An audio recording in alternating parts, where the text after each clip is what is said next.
Bienvenidos a Prodesec. Mi nombre es John Alexander Celis, de formación soy profesional en salud ocupacional. Llevo ya 17 años dedicado al tema de prevención y atención de emergencias en todas sus modalidades. Hoy día pues me dedico a ser consultor. Hace 7 años me retiré del Cuerpo Oficial de Bomberos de Bogotá, donde tuve la oportunidad de estar durante 10 años. Allá también participé como instructor en todos los temarios que tienen que ver con el tema de prevención y atención de emergencias. Hoy día nos dedicamos a todo el tema de consultoría en temas diversos de protección contra incendios y seguridad humana. Para el día de hoy vamos a tener una charla en la que vamos a ver qué es el fuego, qué es y cómo se forma el fuego. Vamos a ver el triángulo del fuego, el tetraedro del fuego, y a su vez vamos a ver las clases de fuego que podemos nosotros encontrar. Es bien importante antes del uso de cualquier equipo de extinción conocer realmente cuáles son los inicios de ese fuego, cómo se puede producir ese fuego, y para ello pues vamos a contextualizar por intermedio de algunas definiciones. Vamos a identificar cuáles son las fuentes de calor que podemos nosotros encontrar en cada uno de nuestros entornos. Vamos a ver cuál es el proceso de la combustión, por qué se produce este proceso y cómo ocurre. Y vamos a ver dentro de ello precisamente cómo nosotros configuramos ese triángulo y ese tetraedro del fuego para poder definirlo por medio de un pictograma que nos permita evidenciar cuál sería la mejor estrategia para poder atacar este fuego. Dentro de ello también pues vamos a ver cuáles son los tipos de incendio que podemos llegar a encontrar, y asimismo cuáles son esas fases que llega a tener el fuego en el momento de su inicio. Bueno, bien, entonces la intención en este momento es que entremos a ver ese comportamiento que realmente tiene el fuego, por qué se produce, cómo se produce, cómo existe esa transferencia del calor entre los elementos, pero también más allá cómo vamos a clasificar esos incendios, cuáles son sus métodos de extinción y cómo se debe realmente hacer ese manejo en el momento que llega a ocurrir el fuego, y obviamente pues trascienda a convertirse en un incendio que básicamente es como la razón que nosotros tenemos para esta charla del día de hoy, cómo vamos a combatir ese fuego. Bueno, entonces vamos a manejar algunas definiciones puntuales para contextualizarnos y poder hablar técnicamente de este tema. Entonces analicemos primero qué es el combustible. Entonces el combustible para nosotros es todo elemento que tenga esa capacidad de arder. Entonces combustible nosotros encontramos en nuestro medio sólidos, encontramos líquidos, encontramos gaseosos. Entonces lo primero que tenemos que definir es qué tipo de combustible es el que está comprometido dentro de nuestro fuego, para asimismo nosotros saber cómo lo vamos a combatir, cómo lo vamos a atacar, cómo lo vamos a extinguir. Entonces, importantísimo que definamos el tema combustible y que los encontramos sólidos, líquidos y gaseosos en estos diferentes estados de la materia. Esto lo vamos a manejar como una definición inicial, porque ya más adelante vamos a ver un poco más de lleno este tipo de combustibles. Vamos a ver también qué es el calor. Entonces para nosotros realmente en el tema de incendios, ese calor es la forma de energía que incrementa la temperatura, ¿sí? El calor es medido en función de la cantidad de trabajo que él realiza. Entonces realmente nosotros cuando tenemos ese desprendimiento del calor, lo que tenemos es una transferencia de energía. Si ustedes se dan cuenta, nosotros para poder tener ese tipo de transferencias debemos tener un elemento que tenga más energía que otro para que pueda haber una transferencia. Si los dos elementos tienen la misma capacidad calorífica, pues probablemente no va a haber esa transferencia. Eso nos indicaría que si yo tengo un incendio en una madera y tengo esta otra madera que está más fría, pues inmediatamente voy a tener una transferencia que va a hacer que este otro elemento por medio de ondas electromagnéticas empiece a calentarse y obviamente a iniciar ese proceso de combustión que nosotros vamos a ver un poco más adelante. Dentro de esto también debemos tener claro en estas definiciones que vamos a trabajar lo que es la reacción de calor endotérmica.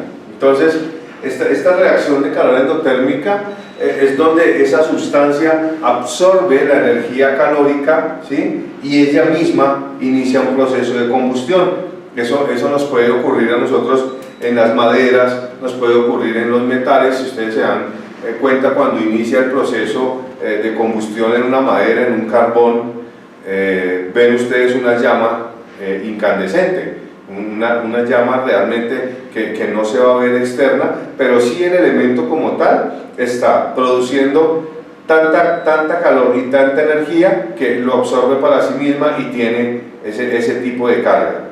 Eso, digamos, en una varilla es muy fácil de evidenciar cuando nosotros vemos que la varilla simplemente está roja y en ese momento no está emitiendo una llama afuera, pero sí vemos que tiene alta temperatura. Ese tipo de reacciones se llama endotérmica. Y tiene su contraparte, que son las reacciones de calor exotérmicas, que son reacciones químicas donde la sustancia libera energía calórica hacia el exterior. Entonces es donde vemos ya nuestro mismo fuego, pero en vez de ser solo brasa ya tiene una llama, que es lo que nos permite evidenciar que hay un proceso de combustión donde los elementos producto de esa descomposición físico-química del elemento como tal que está expuesto al calor, ya se empieza a descomponer. Entonces, esos son tipos de reacciones exotérmicas. Ahora vamos a definir realmente qué es un fuego y qué es un incendio. También dentro de estas definiciones que vamos a trabajar, porque no es lo mismo. Cuando nosotros denominamos fuego es porque tenemos una interacción de los elementos que se requieren para que él exista, pero que está bajo control. Si ustedes se dan cuenta, cuando nosotros tenemos la estufa, en una estufa normal simplemente la hornilla pues va a tener un material combustible, ¿sí? Que en este caso sería un gas, va a tener un comburente que viene siendo el oxígeno que está en el ambiente, pero también va a tener una fuente de calor que en este caso sería o bien sea un fósforo o bien sea el equipo eléctrico que en ese momento le está dando esa chispa para que él se incendie. Pero, ¿qué vamos a tener ahí? Un fuego. Hasta ahí es un fuego. A eso es lo que nosotros denominamos fuego porque lo controlamos. Todo este tipo de reacciones son fuegos. Pero cuando este mismo fuego se sale de control y ya nosotros tenemos que esa estufa logró transferir suficiente energía al mueble donde tenían puesta la estufa, entonces lo que vamos a ver es que ese tipo de reacciones hacen desprendimiento de calor y llevan otros materiales también a descomponerse físico-químicamente, logrando una descomposición total de los elementos que lo rodean, y eso ya cuando pasa de ser ese fuego incipiente a convertirse en un incendio. Entonces, miren ustedes cómo es esa gran diferencia entre lo que es un fuego, ¿sí? Un incendio incipiente, algo que hasta ahora está empezando, y para eso es que nosotros debemos definir hasta dónde es el alcance de nuestros equipos de extinción. Hasta ese alcance están los extintores.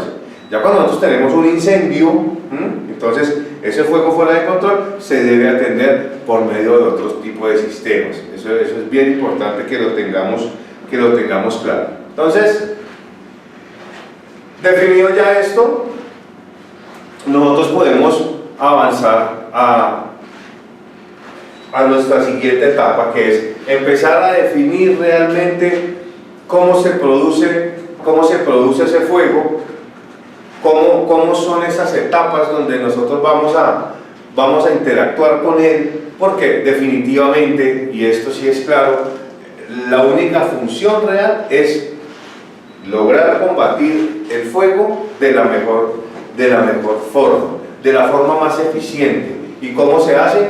Conociendo su trasfondo.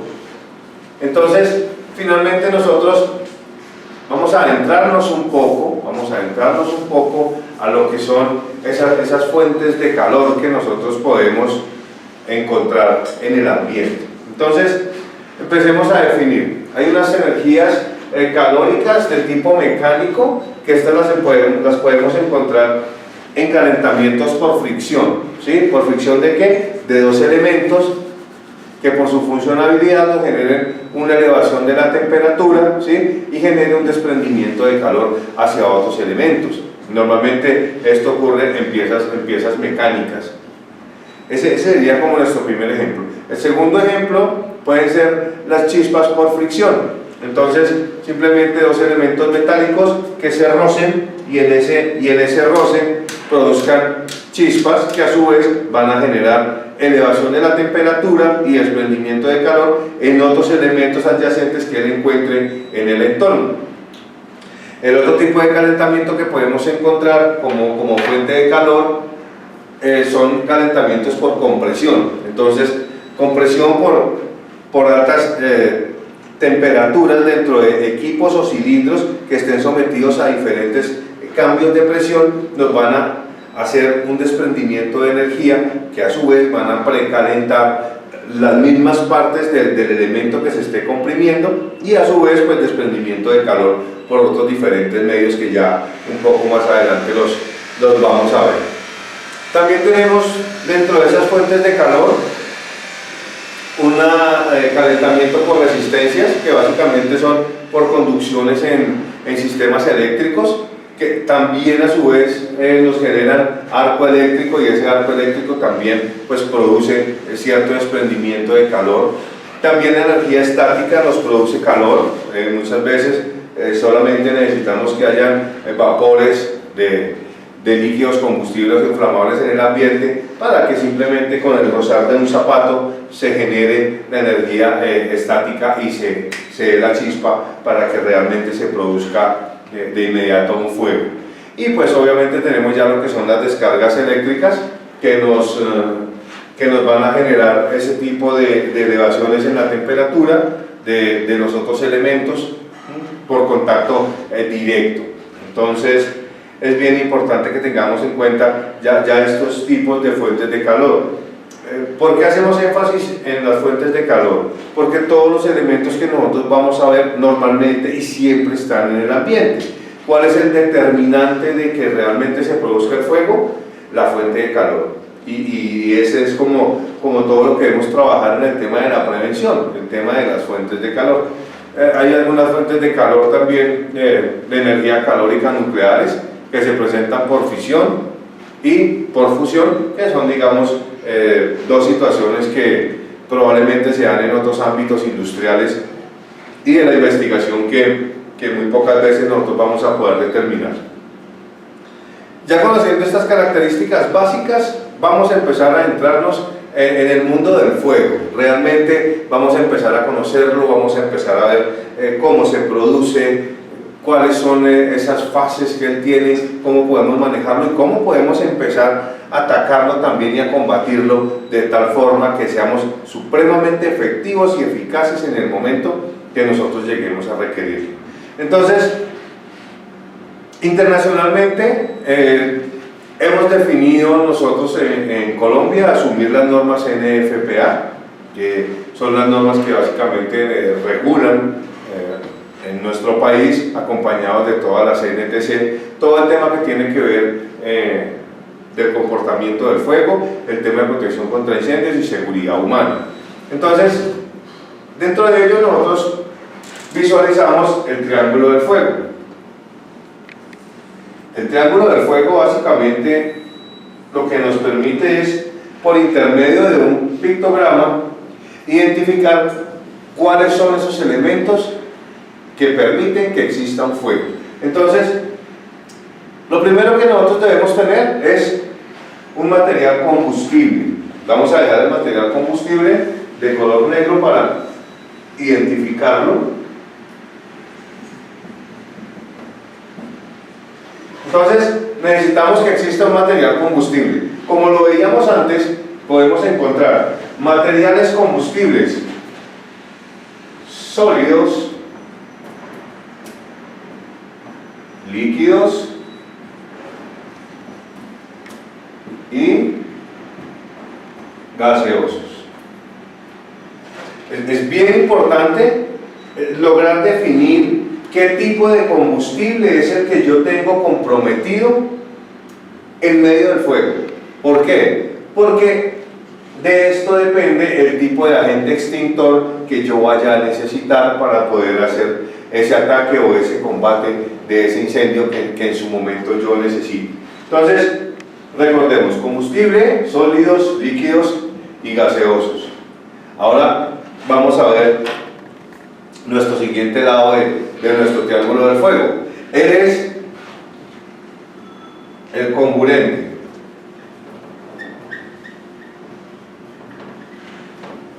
Le llamamos comburente, pero realmente viene siendo el oxígeno o cualquier gas noble que esté haciendo presencia en el ambiente en el momento que yo llegue a tener estos dos elementos conjuntos. Ya tengo un combustible, ahora voy a tener un comburente en el ambiente y resulta que nuestro comburente por excelencia es el oxígeno. Nosotros encontramos el oxígeno en un porcentaje de un 21% en nuestra atmósfera. Entonces, si nos damos cuenta, ya hay dos elementos que siempre vamos a tener a la mano. En este momento podríamos hablar de combustibles acá, de combustibles sólidos, como la madera, ¿sí? Como la tela, las alfombras, ¿sí? Todos los elementos que nosotros tenemos alrededor se convierten en materiales combustibles. Todos estos son materiales combustibles sólidos. Dentro de los líquidos, ¿sí? Podemos nosotros encontrar que reaccionan más fácil con este comburente que tenemos en el ambiente, porque cuando un combustible líquido emana vapores como la gasolina, ¿sí? Como el querosene, esos vapores están en el ambiente y cuando se combinan con este comburente que en el ambiente conseguimos en un 21%, él necesitaría solamente un 16% para lograr una mezcla inflamable que permita que en algún momento, cuando entre en la fuente de calor, él logre realmente generar un fuego. Entonces, veamos que ya tenemos dos elementos bien importantes, que es el combustible, tenemos el comburente, y ahora vamos a ver el punto específico que veíamos con la fuente de calor. Como les decía al comienzo de la charla, la fuente de calor es preponderante en el sentido de que cuando estos dos elementos se reúnen y alcanzan una fuente de calor, la unión de estos tres elementos en una mezcla inflamable hace que la fuente de calor inicie al combustible con la acción del oxígeno un proceso de descomposición que técnicamente se llama pirólisis. La pirólisis es la descomposición de cualquier elemento por acción del calor. Entonces, cualquier elemento que nosotros tengamos expuesto a cualquiera de las fuentes de calor que veíamos inicialmente, empieza un proceso que se llama pirólisis y es cuando empieza a verse el humo. Entonces empezamos a ver el humo y ese proceso del humo simplemente es la descomposición molecular de cualquier elemento que tengamos, sólido, líquido, gaseoso, por acción del calor sobre un combustible con la ayuda del comburente, que como les decía, 21% está en el ambiente de oxígeno, pero solo necesitamos un 16% para que esa reacción físico-química que ocurre inicie su proceso. Este como tal lo conocemos nosotros como el triángulo del fuego. Entonces, ese triángulo del fuego básicamente lo vamos a ver siempre representado así, donde tenemos una fuente de calor, un material combustible y un comburente. ¿Qué ocurre cuando estos tres elementos ya se encuentran en el ambiente y los tenemos en condiciones especiales donde ya esa mezcla producida por la acción del calor sobre el combustible y la interacción con el comburente empieza a elevar la temperatura y lo que nosotros encontramos al final es nuestro tetraedro del fuego.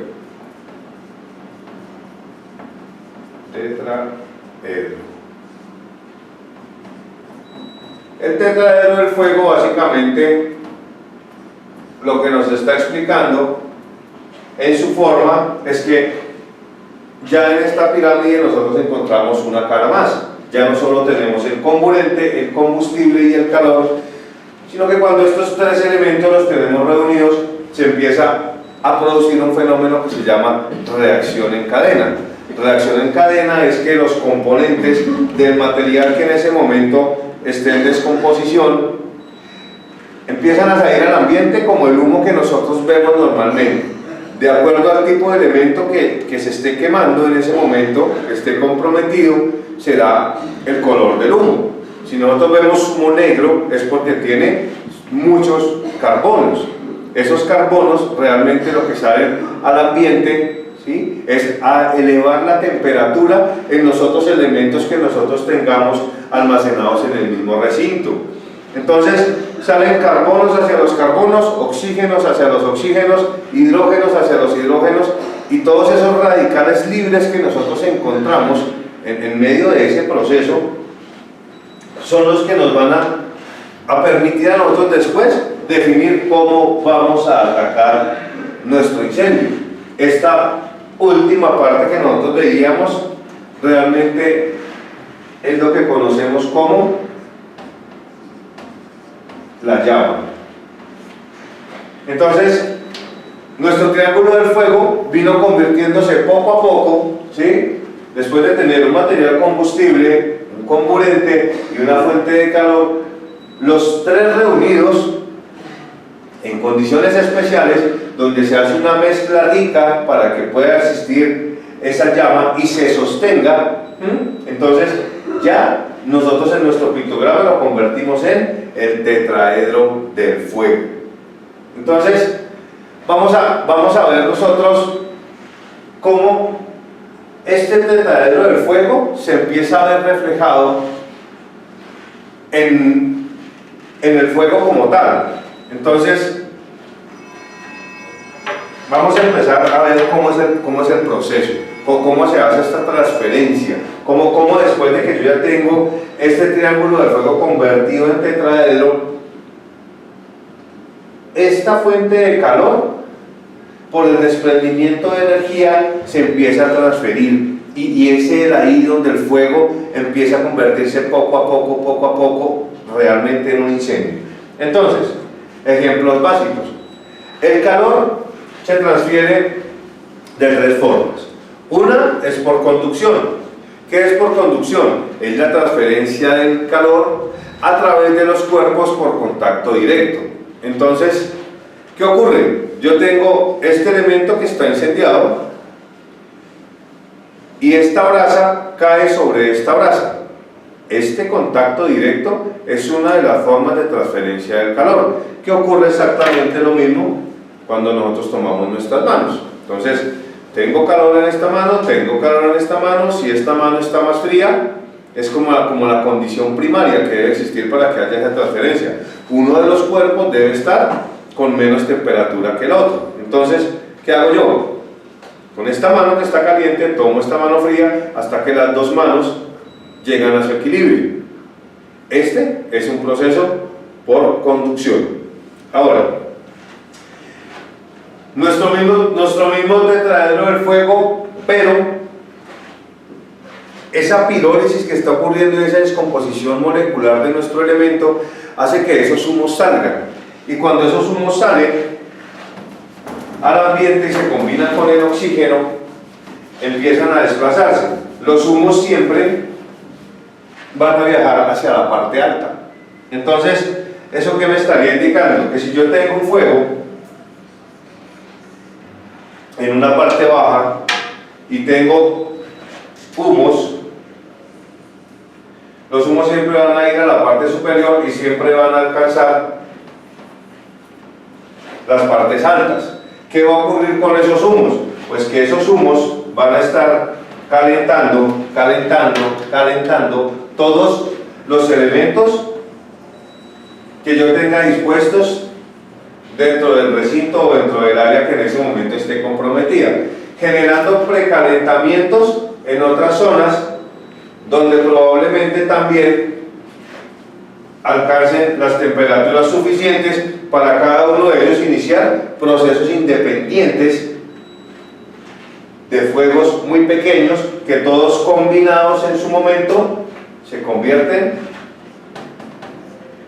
en un incendio.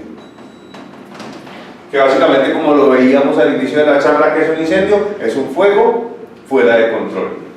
Listo, entonces dentro de este mismo proceso podemos tener otro fenómeno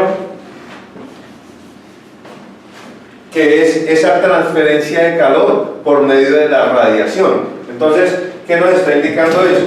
Que si tenemos este elemento y es el que está comprometido, aquí tenemos un fuego y aquí podemos tener en nuestro ejemplo otro elemento que está lejos, está retirado del punto inicial del fuego, pero resulta que este fuego emite unas ondas electromagnéticas caloríficas que por medio del aire lo que va a hacer es una transferencia de calor a los 360 grados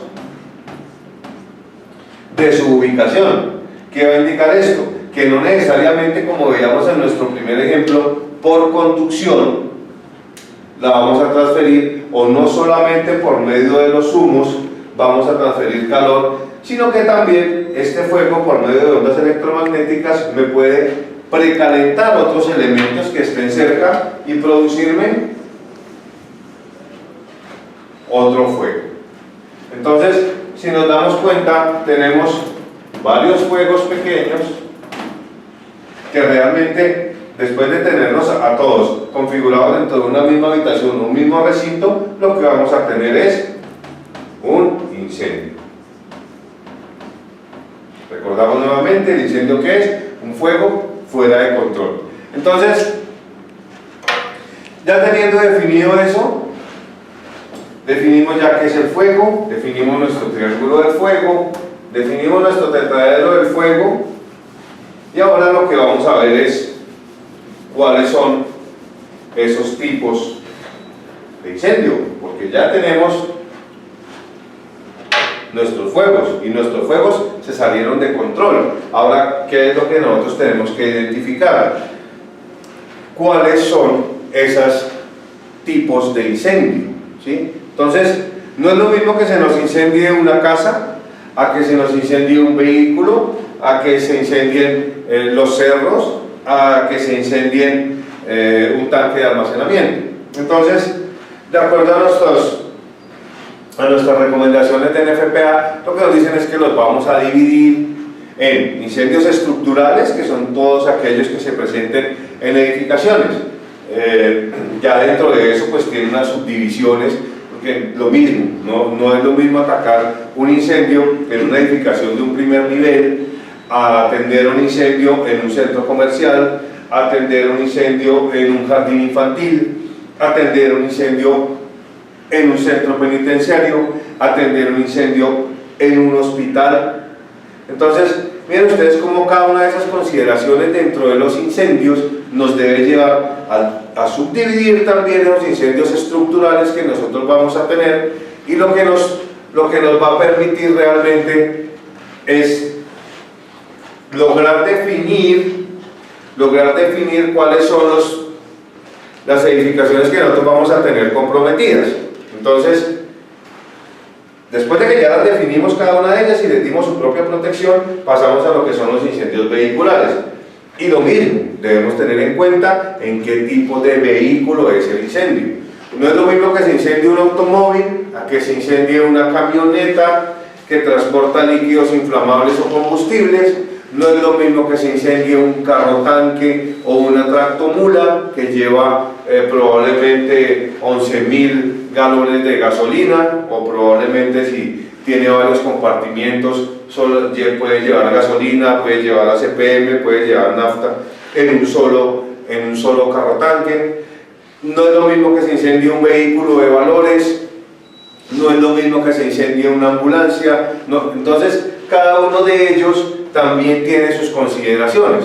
Es importante que nosotros reconozcamos que no todos los incendios son del mismo tipo, y por eso los hemos dividido, porque de ello depende nuestra estrategia y nuestro ataque en el momento del control y extinción del incendio.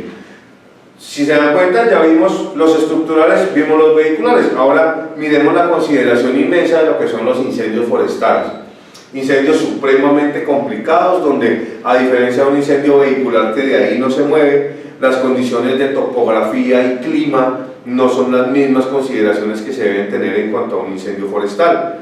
En el incendio forestal, a pesar de que el material combustible es uno solo y son, digamos, todas nuestras partes vegetales, realmente dentro de cada una de ellas hay diferentes consideraciones. Hay materiales sólidos vegetales más resistentes al fuego que otros. Eso hace que la estrategia cambie, la topografía cambia, el tipo de vegetación cambia. Entonces las horas del día incluso llegan a cambiar, el tema de los vientos cambia. No es lo mismo un incendio forestal a las 3 de la tarde que un incendio forestal a las 6 de la tarde, donde los vientos cambian, suben y bajan. Son los vientos anabáticos y los catabáticos los que realmente hacen que ese tipo de consideraciones en un incendio forestal haga que mi estrategia cambie. Entonces miren ustedes cómo ya empezamos a definir y a adentrarnos en ese mundo de lo que realmente es el fuego. Dentro de toda esta gran configuración, y siempre dejamos aparte lo que son los combustibles y los gases, ese tipo de incendios, de acuerdo a la norma NFPA 30, nos pide que tenga unas consideraciones especiales. Son incendios que la primera recomendación y la general nos pide que no lo apaguemos con agua, ¿sí? Si ustedes de pronto han podido ver en los carrotanques que transportan este tipo de sustancias, atrás viene un rombo donde nos dice que no se debe apagar con agua. Entonces esto también nos lleva a otras estrategias, porque es un tipo de incendio totalmente diferente, con unas consideraciones diferentes, con unos riesgos diferentes, que finalmente nos van a lograr definir cuál es el tipo de agente que yo voy a utilizar. Entonces, ya cuando nosotros logramos definir estos tipos de incendio, vamos a ver esas fases. Vamos a ver esas fases del fuego. Entonces, debemos enmarcar muy bien y hacer un muy buen resumen de lo que llevamos hasta el momento, para poder definir qué es realmente un fuego, qué es un incendio, para poder definir el tipo de incendio que nosotros vamos a tener. Y ahora sí vamos a ver esas fases que tiene el fuego, porque cada uno tiene una consideración diferente. Recuerden que no vamos a tener igual un incendio en un recinto cerrado, en un estructural, a tenerlo en un forestal, porque las condiciones de los humos, los vientos y la condición incluso interna de los elementos van a hacer que todas estas condiciones cambien. Entonces tenemos unas fases. Hay una fase que es la fase latente. Esa fase latente del fuego como tal es donde todas estas llamas, ¿sí?, debido a su temperatura, siempre van a estar ahí, ardiendo, pero siempre esperando que alimentarse un poco de más oxígeno para poder revivir y nuevamente avivar el fuego.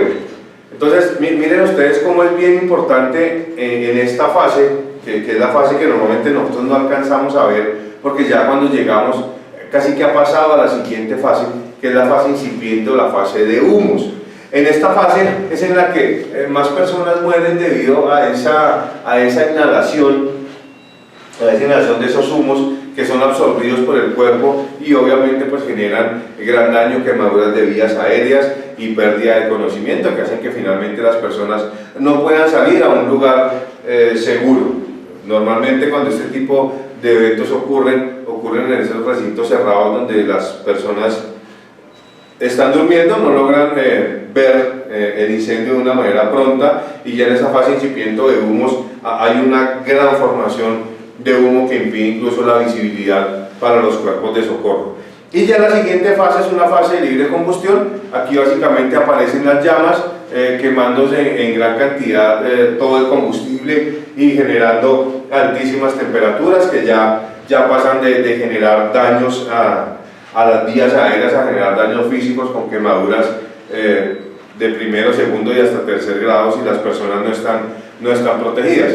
Entonces es bien importante que nosotros definamos ese fuego que ya nosotros visualizamos, ya conocemos ese triángulo del fuego, ya después vemos cómo pasa a ser un incendio, ¿sí? Que ya ese fuego fuera de control. Y ya cuando tenemos todo este marco teórico en la cabeza podemos empezar a definir y clasificar ahora las clases de incendio. Eso que veíamos nosotros entre sólido, líquido, gaseoso, es lo que nos va a permitir ahora dividir, ¿sí? Y clasificar esos tipos de incendio, porque ya no podemos clasificar el fuego, ese ya está allá, estamos clasificando los incendios para poderlos atender y definir cuál va a ser nuestro mejor agente extintor. Entonces, vamos a enmarcarlos en un marco grueso general. Los incendios de la clase A. Los incendios de la clase A, entonces, vamos a definirlos así. La clase A. ¿Qué vamos a dejar dentro de esa clase A? Todos los sólidos comunes. Vamos a dejarlo así. Vamos a determinarlo como sólidos comunes. ¿Qué van a ser sólidos comunes para nosotros? La madera, el papel, el plástico, la tela. Entonces, todos estos sólidos comunes los voy a dividir y voy a decir que los incendios que se presenten en la clase A, que son sólidos comunes, ¿sí? Como madera, papel, plástico, tela, ya van a ser parte de esa clase A. Ahora vamos a ver la división de los incendios de la clase B. Igual, para no confundirlos, simplemente vamos a decir que los incendios de la clase B son todos aquellos que produzcan en los líquidos inflamables.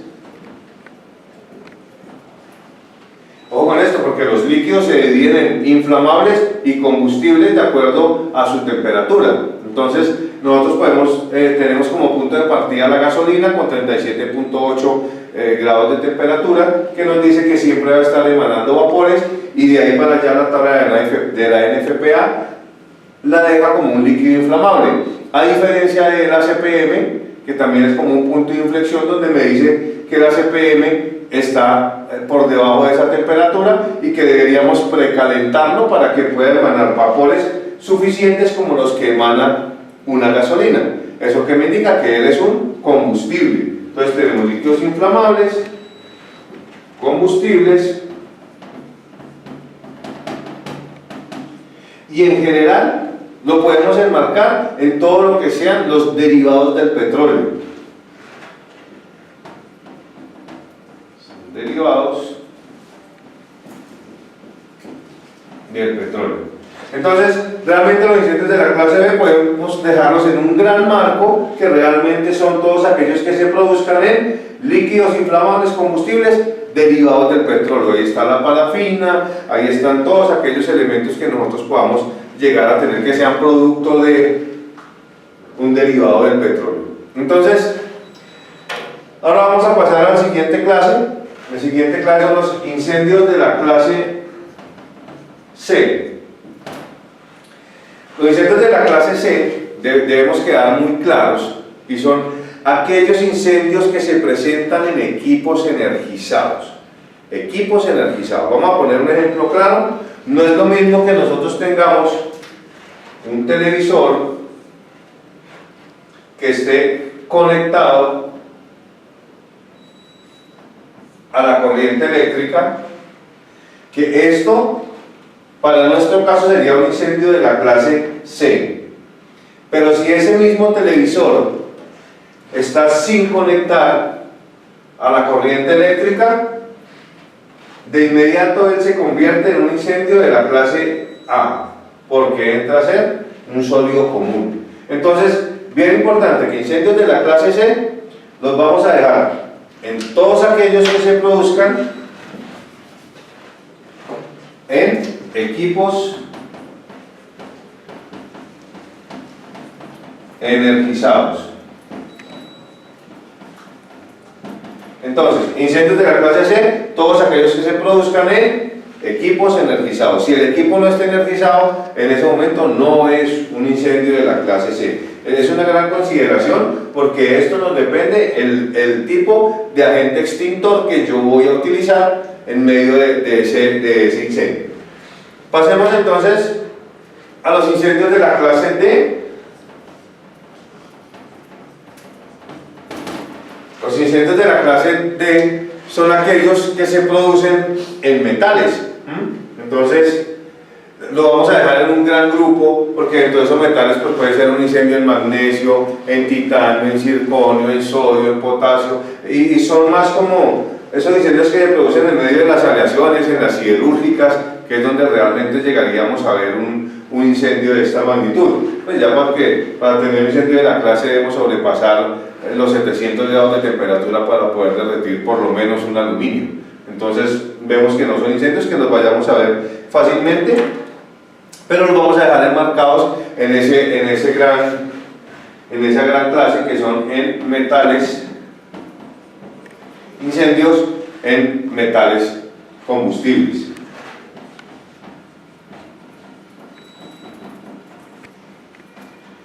Listo, entonces pasamos de los incendios de la clase D a los incendios de la clase K.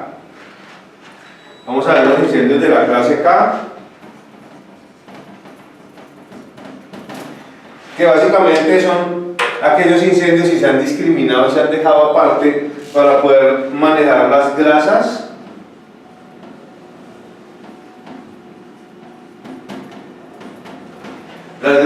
vegetales, ¿sí? Y todas aquellas que sean grasas, vamos a dejarlas enmarcadas así en un gran grupo, ¿sí? Que son las grasas y las grasas vegetales. Esos incendios de la clase K, entonces tienen una subdivisión especial porque obviamente pues para su atención se requiere un tipo de agente extintor diferente. Vemos aquí ya pues como nuestro resumen de lo que son las clases. Vamos a hacer nuestro recuerde que. Entonces, hay que recordar que inicialmente tenemos tres elementos que componen el fuego. Entonces tenemos el combustible, el calor y el comburente. La reunión de ellos tres bajo condiciones especiales y exponiendo un material combustible al calor nos genera una pirólisis, que es la que produce la descomposición molecular de esa materia, produciendo humos y generando unos radicales libres que son los que nos producen la llama. Cuando tenemos la llama ya tenemos un tetraedro del fuego y ya pasamos del fuego a un incendio, ¿sí? Que básicamente lo que recordamos es que es un fuego fuera de control. Después de eso, entonces definimos y abrimos esto en una clasificación de incendios donde ya los tipificamos y les decimos que hay incendios estructurales, incendios forestales, incendios vehiculares y que tenemos incendios en combustibles líquidos y gases inflamables. Luego de eso entonces los dividimos, ¿sí? Y sacamos una clasificación donde nos dice que hay incendios de la clase A, donde son todos aquellos sólidos comunes, madera, papel, plástico, tela, Incendios de la clase B, donde vemos que están los líquidos inflamables y combustibles, todos aquellos derivados del petróleo. Incendios de la clase C, equipos energizados, y esa es la condición general, equipos energizados. Incendios de la clase D, en metales combustibles, e incendios de la clase K, que básicamente son aquellos que se dan en las grasas vegetales. Espero que hayamos cumplido con las expectativas. Realmente es un tema bien interesante. Si quieren profundizar más en el tema o quieren tener de pronto una ampliación de todo este tema, se pueden comunicar con nosotros a nuestra página web o a nuestros números telefónicos en PRODESEC, que con mucho gusto los estaremos atendiendo. Muchas gracias.